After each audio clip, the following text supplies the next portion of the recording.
बोले बोले कृष्ण भगवान की जय।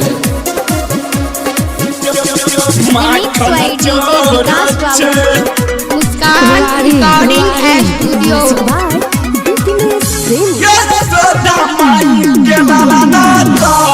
माखन चोर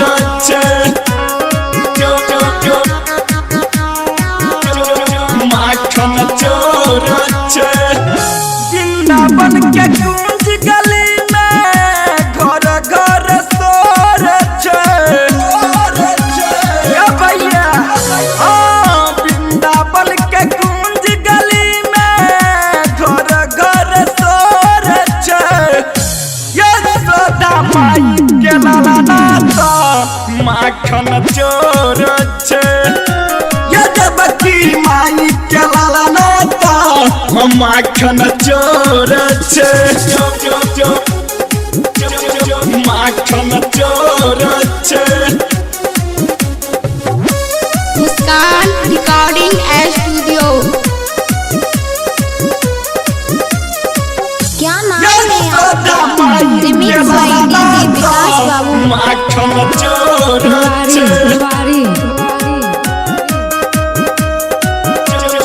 माखन चोर भातो के बरस ही बादल बदरिया मिथिला नगरी सोर मिथिला नगरी सोर भातो के बरस ही बादल बदरिया मिथिला नगरी सोर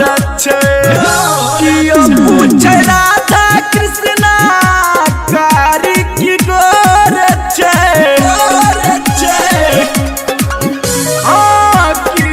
पूछे राधा कृष्णा कारी की गोर यशोदा माई के लाला तो माखन चोर यजबती माई के लाला तो माखन चोर रिमिक्स बाय डीजे विकास बाबू। माखन चोर 90 60 47 99 84। म्यूजिक बाय यशोदा माई के लाला तो माखन चोर मुस्कान रिकॉर्डिंग स्टूडियो। माखन चोर बजबैया जब जब बांसुरी कृष्णा रोहित उत्तम मगन भैया बजबैया जब जब बांसुरी कृष्णा रोहित उत्तम मगन राधा रानी कखनो नहीं कम